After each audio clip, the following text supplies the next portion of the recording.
This is WYMT Mountain News First at 4.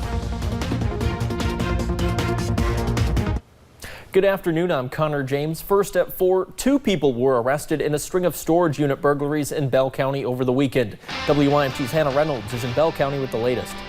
I'm here on Stewart Branch Road just outside of Pineville with the Bell County Sheriff's Department, who are working with the Claiborne County, Tennessee and Lee County, Virginia Sheriff's Departments as well. Police say 33-year-old Michael Taylor and 33-year-old Proctor Jones were arrested in connection to the break-ins at multiple storage units in Bell County, as well as thefts that happened in Virginia and Tennessee. Police say it is still early in the investigations. We were able to work together and combine the evidence they'd obtained with the evidence we'd obtained, and that's what's got us where we're here today. While police are still searching the property, they have confirmed the camper is stolen. In Bell County, Hannah Reynolds, WYMT Mountain News. We'll have much more on this story coming up at 6.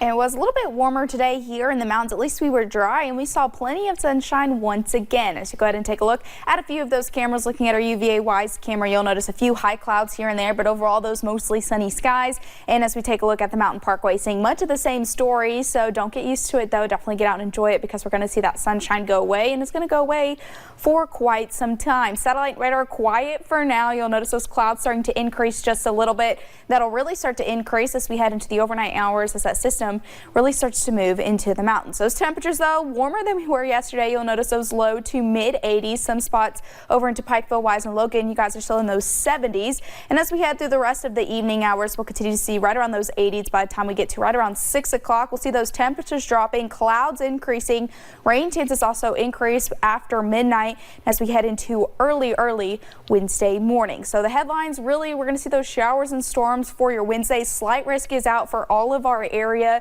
Those showers and storms also continue into your Thursday, and that soggy pattern really starts to set up over our region and continues even as we head into the weekend. I'll have that look at the full forecast coming up in just a few short minutes. Connor. All right, thank you, Paige. A former Estill County teacher accused of failing to report inappropriate messages between her boyfriend and a student pleaded not guilty today in court. Torstein Torstensson is accused of sending sexual messages to a student while he was in a relationship with Sherry Murphy.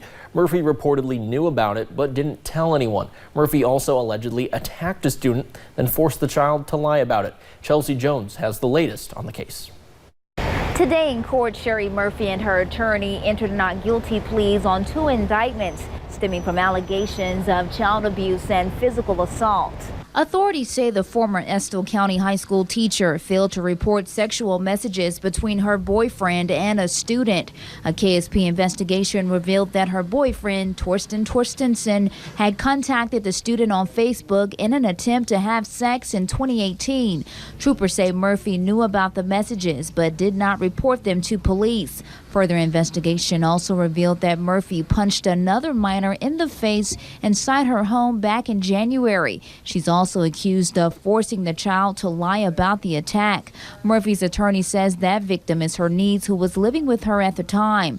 Murphy is facing several charges. Despite the allegations against her, she's maintaining her innocence. There seems to be a tremendous rush to judgment, assumptions that certain things occurred, with absolutely no proof at this point in time that that did happen. So clearly at this point in time she's maintaining her innocence, and as we work through this, we'll do our very best to vigorously defend the allegations. Sherry Murphy's attorney said he will spend the next few months reviewing evidence before he and his client reappear in court. In Estill County, Chelsea Jones, WKYT. Sherry Murphy's next court date is scheduled for September 5th. Well, gun control is back on the national debate days after the country's deadliest mass shooting so far this year. Virginia Governor Ralph Northam says the state's response to last Friday's mass shooting left 12 people dead must go beyond memorials and prayer vigils. Northam is convening a special session of the state legislature to reintroduce the same gun control bills which failed in the last session. He wants to give local governments the ability to limit firearms in public buildings, mandate universal background checks, and ban a ban on assault weapons, including suppressors and bump stocks. Delay only means what it always means, that there will be a next time. I want this to be the last time. The Virginia House of Delegates Speaker Kurt Cox calls the special session hasty and added, quote, "We believe addressing gun violence starts with holding criminals accountable for their actions, not infringing on the constitutional rights of law-abiding citizens." In a new twist in the search for a missing Connecticut mother, police say they have found some of her blood in places where her estranged husband and girlfriend may have been recorded on camera.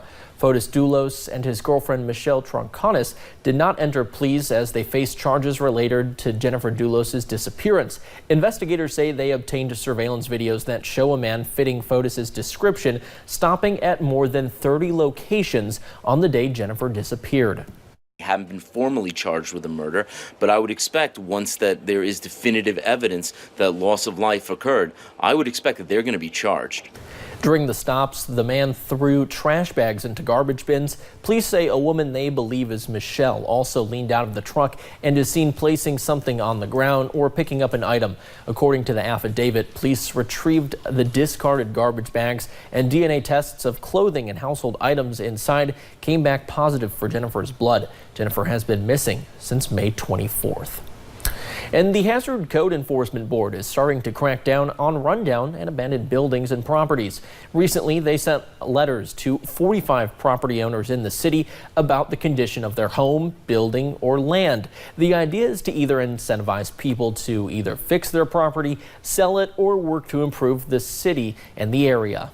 This is not an ordinance that's specific to Hazard or anything that is new out there. This is something that's been on the books in a lot of areas for a very, very long time. So we're not really reinventing the wheel here. The city is working on creating a tips page where people can report rundown areas so that the city can be proactive in getting them taken care of.